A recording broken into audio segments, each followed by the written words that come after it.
നമ്മൾ ഇന്ന് ancient Indian ഹിസ്റ്ററിയുടെ രണ്ടാമത്തെ ചാപ്റ്ററിലേക്ക് പോവാണ്. That is Indus valley civilisation. ഇപ്പോൾ കഴിഞ്ഞ ക്ലാസ്സുകളിൽ നമ്മൾ പ്രീ ഹിസ്റ്റോറിക് പീരീഡിനെ കുറിച്ച് ഡിസ്കസ് ചെയ്തിരുന്നു. അപ്പോൾ നമ്മളൊരു ക്രോണോളജി പറഞ്ഞു അല്ലേ. Paleolithic period, mesolithic period, neolithic period, chalcolithic, പിന്നെയൊക്കെയാണ് ഈ അയണേജ് ഒക്കെ വരിക. അപ്പോൾ ഈ ചാൽക്കോളിത്തിക് കാലഘട്ടം പറഞ്ഞപ്പോൾ ഞാൻ നിങ്ങളോട് പറഞ്ഞിരുന്നു ഈ ചാൽക്കോളിത്തിക് പീരീഡിൻ്റെ തന്നെ ഇടയിൽ നടക്കുന്ന ഒരു സിവിലൈസേഷൻ, അതാണ് ഇൻഡസ് വാലി സിവിലൈസേഷൻ. ഓക്കെ, അപ്പോൾ ഇന്നത്തെ ക്ലാസ്സിൽ നമ്മൾ ഡിസ്കസ് ചെയ്യുന്നത് ഇൻഡസ് വാലി സിവിലൈസേഷനെ കുറിച്ചാണ്. ഇന്ത്യയുടെ ചരിത്രം തന്നെ, ചരിത്രത്തിലെ ഏറ്റവും പ്രധാനപ്പെട്ട ആദ്യത്തെ അർബനൈസേഷൻ, ദ ഫസ്റ്റ് അർബനൈസേഷൻ എന്നൊക്കെയാണ് നമ്മൾ സാധാരണ ഈ കാലഘട്ടങ്ങളെ പറയാറുള്ളത്. അപ്പോൾ നമ്മൾ കഴിഞ്ഞ ക്ലാസ്സിൽ ഡിസ്കസ് ചെയ്തിരുന്നു, അതായത് ചാൽക്കോളിത്തിക് പീരീഡ് എന്ന് പറയുമ്പോൾ ഏകദേശം എത്ര കാലഘട്ടം വരെയാണ്? 4000 BC മുതൽ, ചാൽക്കോളിത്തിക് പീരീഡ് എന്ന് പറയുമ്പോൾ 4000 BC മുതൽ ഏകദേശം ഒരു 1600 BC. ഏകദേശമാണ് ഈ 1600 എന്ന് പറയുന്നത്. ചിലപ്പോൾ 1800 ആവാം, 1500 ആവാം, 300 ആവാം. ഓക്കെ, ഏകദേശം ഒരു കാലഘട്ടമാണ് നമ്മൾ പറയാറുള്ളത്. 4000 മുതൽ 1600 വരെയാണ് ചാൽക്കോളിത്തിക് പീരീഡ് എന്ന് പറയുന്നത്. ഇതിൻ്റെ ഇടയിൽ ഓക്കെ, ഇൻ ബിറ്റ്വീൻ ആയിട്ടാണ് ഇൻഡസ് വാലി സിവിലൈസേഷൻ നടക്കുന്നത്. ഇൻ ബിറ്റ്വീൻ എന്ന് പറയുമ്പോൾ ഏകദേശം 3300 മുതൽ ഒരു 1800 വരെ. This is the phase of Indus valley civilization. ചാൽക്കോളിത്തിക്കിൻ്റെ പീരീഡാണ് താഴെ കൊടുത്തിരിക്കുന്നത്. അതിനകത്ത് ഇൻഡസ് വാലി സിവിലൈസേഷൻ്റെ കാലഘട്ടമാണ് ബിറ്റ്വീൻ 3300 BC ടു 1800 BC. നിങ്ങൾ നോക്കുക, നമ്മൾ ചാൽക്കോളിത്തിക് പീരീഡ് പഠിപ്പിച്ചപ്പോൾ നമ്മൾ പറഞ്ഞു എന്തുകൊണ്ട് അതിനെ ചാൽക്കോളിത്തിക് എന്ന് വിളിച്ചു. കാരണം അവിടെ സ്റ്റോണിന് പുറമേ തന്നെ, സ്റ്റോണും ഉപയോഗിക്കുന്നുണ്ട്, കൂടെ ഒരു മെറ്റൽ കൂടി മനുഷ്യൻ ഉപയോഗിച്ചു തുടങ്ങി, ദാറ്റ് ഈസ് കോപ്പർ. കോപ്പർ ഉപയോഗിച്ചുകൊണ്ടാണ് നമ്മൾ തന്നെ ചാൽക്കോളിത്തിക് എന്ന് വിളിച്ചത്. പക്ഷെ നമ്മൾ IVCയിലേക്ക് വരുമ്പോൾ, ഇൻഡസ് വാലി സിവിലൈസേഷനിലേക്ക് വരുന്ന സമയത്ത് അവിടെ കോപ്പർ മാത്രമല്ല, കോപ്പറിൻ്റെ ഒരു അലോയ് കൂടി ഉപയോഗിക്കപ്പെടുന്നുണ്ട്, ദാറ്റ് ഈസ് ബ്രോൺസ്. ഓക്കെ, കോപ്പറിൻ്റെ ഒരു അലോയ് കൂടി ഉപയോഗിക്കുന്നുണ്ട്, ദാറ്റ് ഈസ് ബ്രോൺസ് എന്ന് പറയുന്നത്.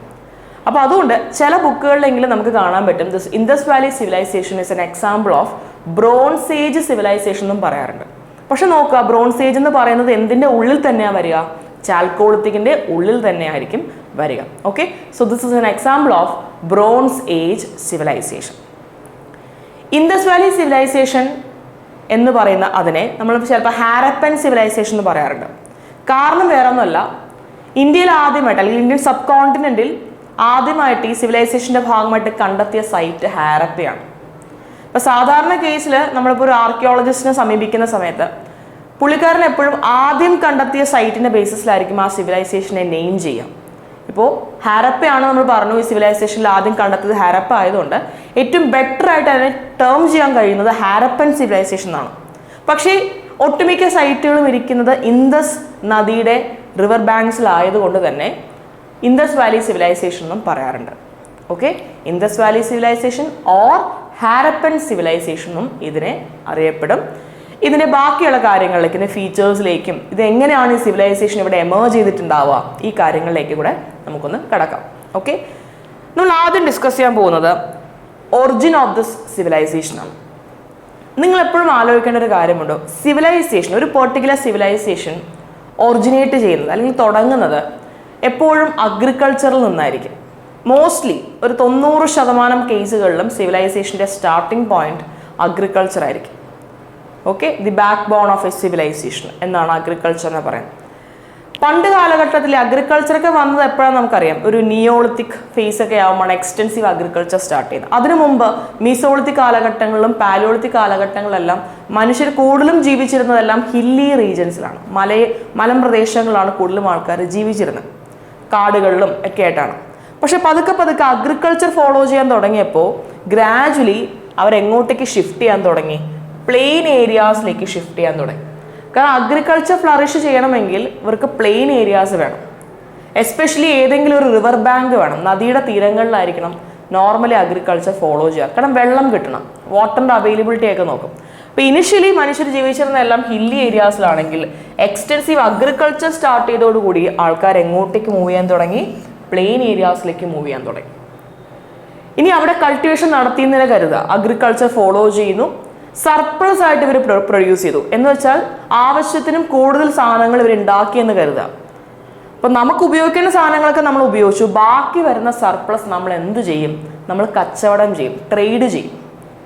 അപ്പോൾ പ്ലെയിൻ ഏരിയാസിൽ നിന്നും പതുക്കെ ഇവർ പോർട്ടുകളിലേക്ക് മാറും. ട്രേഡിന് ഏറ്റവും പ്രധാനപ്പെട്ട ഒരു റൂട്ട് എന്ന് പറയുന്നത് മറൈടൈം ആണ് അല്ലേ. മറൈടൈം നാവിഗേഷൻ ഓർ കോസ്റ്റൽ ട്രേഡ് ആണ് ഏറ്റവും കൂടുതൽ ഫ്ലറിഷ് ചെയ്യുന്ന സംഭവം. ലാൻഡ് ബേസ്ഡ് ട്രേഡിംഗ് ഉണ്ട്, അത് പോരാഞ്ഞിട്ട് കോസ്റ്റൽ ഭാഗത്തേക്ക് ആൾക്കാർ മൈഗ്രേറ്റ് ചെയ്യും.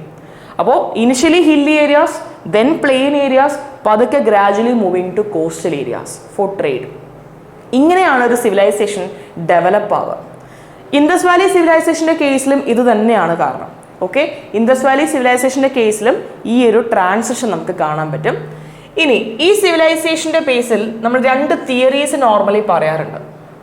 ഓക്കെ, ഇതെങ്ങനെയാണ് അല്ലെങ്കിൽ എവിടെയാണ് ഇത് എമേർജ് ചെയ്തത്, എങ്ങനെയാണ് എമേർജ് ചെയ്തതിൻ്റെ ബേസിസിൽ ആർക്കിയോളജിസ്റ്റുകൾക്ക് പല അഭിപ്രായങ്ങളുണ്ട്. ഇതിൽ ഒരു തിയറിയാണ് ഇൻഡിജിനസ് തിയറി എന്ന് പറയുന്നത്. അതായത് ഇന്ത്യയിൽ തന്നെ അല്ലെങ്കിൽ ഇന്ത്യൻ സബ് കോണ്ടിനെന്റിൽ തന്നെ ഇൻഡിജിനസ് ആയിട്ട് ക്രിയേറ്റ് ചെയ്തൊരു സിവിലൈസേഷൻ എന്ന് പറയുന്നുണ്ട്. ഇവിടുത്തെ ആൾക്കാർ തന്നെ സ്റ്റാർട്ട് ചെയ്ത സിവിലൈസേഷൻ എന്നുള്ളത് ഒരു തിയറിയാണ്. അതാണ് ഇൻഡിജിനസ് തിയറി എന്ന് പറയുന്നത്. രണ്ടാമത്തെ തിയറിയാണ് diffusion theory. Indus valley civilization Indian sub കോണ്ടിനെന്റിൽ നടക്കുന്ന അതേ സമയങ്ങളിൽ ലോകത്ത് പല ഭാഗത്തും സിവിലൈസേഷൻ ഉണ്ടായിരുന്നു. ഒട്ടുമിക്കതും ഏതെങ്കിലും റിവർ ബാങ്ക്സിലായിരിക്കും. ഇപ്പം നിങ്ങൾ കേട്ടിട്ടുണ്ടാവും മെസപ്പൊട്ടോമിയൻ സിവിലൈസേഷൻ. മെസപ്പൊട്ടോമിയൻ സിവിലൈസേഷൻ വെച്ചാൽ 2 നദികൾ, ടൈഗ്രിസ്, യൂഫ്രട്ടസ് എന്ന് പറഞ്ഞ 2 നദികൾക്കിടയിലാണ് മെസപ്പൊട്ടോമിയൻ സിവിലൈസേഷൻ. ഈജിപ്ഷ്യൻ സിവിലൈസേഷൻ ആണെങ്കിൽ നൈൽ നദിയാണ്. അതുപോലെ ഹുവാങ് ഹോ സിവിലൈസേഷൻ ഉണ്ട്, അല്ലെങ്കിൽ ചൈനീസ് സിവിലൈസേഷൻ എന്ന് പറയും. അത് ചൈനയിലെ ഹുവാങ് ഹോ എന്ന് പറഞ്ഞ നദിയുടെ തീരത്താണ്. ഇങ്ങനെ ഒട്ടുമിക്കതും ഒരു റിവർ ബാങ്ക്സിലായിരിക്കും ലൊക്കേറ്റ് ചെയ്യുക. അപ്പോൾ ഇവരൊക്കെ കണ്ടംപററി ആയിരുന്നു. ചില തിയറി പറയുന്നത് വെച്ചാൽ, ഡിഫ്യൂഷൻ തിയറിക്ക് അത് പറയുന്നത് എന്താ വെച്ചാൽ, മെസപ്പൊട്ടോമിയൻ ഭാഗത്തുനിന്ന് ഇങ്ങോട്ടേക്ക് മൈഗ്രേറ്റ് ചെയ്ത് വന്നിട്ടുള്ള ആൾക്കാരായിരിക്കാം ഇൻഡസ് വാലി പീപ്പിൾ എന്നാണ് പറയുന്നത്. ഇത് ഇൻഡിജിനസ്ലി ക്രിയേറ്റഡ് ആയതല്ല, പകരം കണ്ടംപററി ആയിട്ട് നമ്മുടെ ഇന്നത്തെ സെൻട്രൽ ഏഷ്യ അല്ലെങ്കിൽ ഇറാൻ്റെയൊക്കെ ഭാഗങ്ങളിൽ ഉണ്ടായിരുന്ന മെസപ്പൊട്ടോമിയൻ സിവിലൈസേഷൻ, അവിടുത്തെ ആൾക്കാർ ഇങ്ങോട്ട് മൈഗ്രേറ്റ് ചെയ്ത് വരികയും ഡിഫ്യൂസ് ചെയ്ത് വരികയും അങ്ങനെ ഉണ്ടായ ഒരു സിവിലൈസേഷൻ ആണെന്നും പറയപ്പെടുന്നത്. പക്ഷേ നമ്മൾ ഏറ്റവും കൂടുതൽ അക്സെപ്റ്റ് ചെയ്യുന്ന തിയറി ഇൻഡിജിനസ് തിയറി ആട്ടോ. കാരണം വേറെ ഒന്നല്ല, മെസപ്പൊട്ടോമിയൻ സിവിലൈസേഷനും IVCയും തമ്മിൽ കുറേയൊക്കെ വ്യത്യാസങ്ങളുണ്ട്.